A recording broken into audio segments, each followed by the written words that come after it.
எனக்கு யாரையாவது நான் கட்டி விடணும்னா அவங்களுக்கு கடனை கொடுத்துருவேன். அதுக்காக ஒரு டெக்னிக் பண்ண ஆரம்பித்தேன். என் சொந்தக்காரங்க நிறைய பேர் வந்து எனக்கு வீடு வாங்கித்தா இது வாங்கித்தா அப்படின்னுவாங்க. அவங்கள எப்படி கட் பண்ணி விடுறதுன்னு பார்ப்பேன். அதுக்காக சில நேரங்களில் வந்து மறந்து போய் சிவா ஒரு 30,000 இருந்தால் கூட அப்படின்னு 30,000 கொடுத்துடுவேன். அது திருப்பி கொடுக்குற வரைக்கும் வரமாட்டாங்க, அவங்க திருப்பி கொடுக்க மாட்டாங்க. ஸோ நமக்கு ஒரு ப்ராப்ளம் சால்வ் பண்ணணும். இந்த உறவினர்கள் தொல்லை எனக்கு விட்டது. நீங்கள் உடனே நினச்சிக்காதீங்க, என்ன சிவசங்கர் நீ உறவினர்களை பற்றி இப்படி சொல்றீங்க. இதை நான் சொல்லலை, ராமாயணம் சொல்றது. அதில் என்ன சொல்கிறாங்க ராமாயணத்தில், அந்த நிலையிடத்தில் தவம் இருக்கிறது, பெண்களிடத்தில் ஆபத்து இருக்கிறது. ஆபத்து மட்டும் இல்ல, பயம் இருக்கிறது.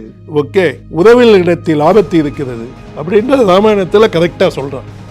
உறவினர்களிடத்துல ஆபத்து இருக்குன்னு அர்த்தம். யாருக்காவது கேரண்டி கொடுத்துருக்கீங்களா சார்? கேரண்டி நான் யாருக்கும் கொடுக்கிறது கிடையாது. அது பிரின்சிபல். ஏன்னா கேரண்டி கொடுத்து கடன் வாங்க வேண்டிய நிலைமை எங்களுக்கு அப்பொழுது வரவில்லை. இனிமேல் வரலாம். நான் மொழியால் தமிழ்வன், உணர்வால் இந்தியன், அந்த தமிழ் பற்றுடையவன். தமிழ்நாட்டிலே பிறந்ததற்கு நான் மிகவும் சந்தோஷம் அடைகிறேன். தமிழ்நாடு தான் சிறந்த place. Best place in the world is to live in India and the best city to live in Chennai. இப்போ புது போலீஸ் கமிஷனர் போட்டிருக்காங்களே, இதுக்கு போலீஸ் கமிஷனர் புதுசாக போட்டாங்கன்னு சொன்னாங்க. 3 நாளாக பார்த்தா எங்கே பார்த்தாலும் போலீஸு காலையில் 8 மணிலேருந்து 11 மணியில் சாயங்காலம் எங்கே பார்த்தாலும் police பந்தோபஸ்து. I feel so safe to live in Chennai. The best place to live is Tamil Nadu. I am comfortable being uncomfortable all the time. ஒரு வியாபாரம் என்பது, ஒரு வாழ்க்கை என்பது நிலையான வாழ்க்கை இல்லை. நீ கடலை, இந்த கப்பல் இருக்கேம்மா, கடலில் விட்டோம்னு வச்சுக்கோங்க, புயல் வரும், தூக்கும், கப்பல் உள்ளே போகணும், அல்லது காணாமல் போயிடும், செத்துடும், இடிச்சிடும், எல்லாம் செய்யும். ஆனால் சேஃபான இடம் கப்பலுக்கு எங்கே தெரியுமா? ஹார்பர்.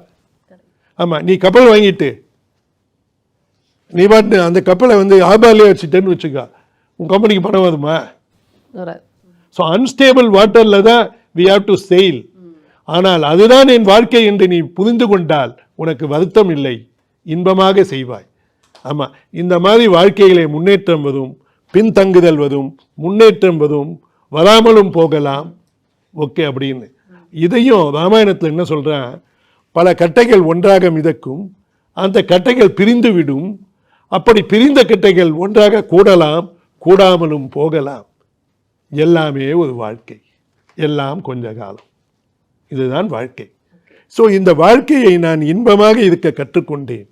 எனக்கு நான் காலையில் எழுந்தவுடன் இது ஒரு புதிய தினம், அந்த தினத்திலே வருகின்ற தோல்விகளை சந்திக்கின்றேன், வெற்றிகளை சந்திக்கின்றேன், தென் மறுநாளை சந்திக்க நான் தயாராகின்றேன். நான் எதை கண்ட்ரோல் பண்ண முடியுமோ அதை மட்டுமே தான் நான் நினைக்கிறேன். இப்போ இன்னைக்கு வெதர் எப்படி, கடல் அலை எப்படி, மழை பெய்தா, இதெல்லாம் என் கண்ட்ரோலில் இல்லை. ஐ am not worried about that. எனக்கு காரணங்கள்லாம் இல்லை. அவை பாட்டி ஒரு முறை அரசனை கேட்டா, நீர் உயர வரப்புயரும், வரப்புயர நெல்லுயரும், நெல்லுயர குடிமகன் உயர்வான், குடிமகன் உயர்ந்தால் அரசன் உயர்வான்னுவான்.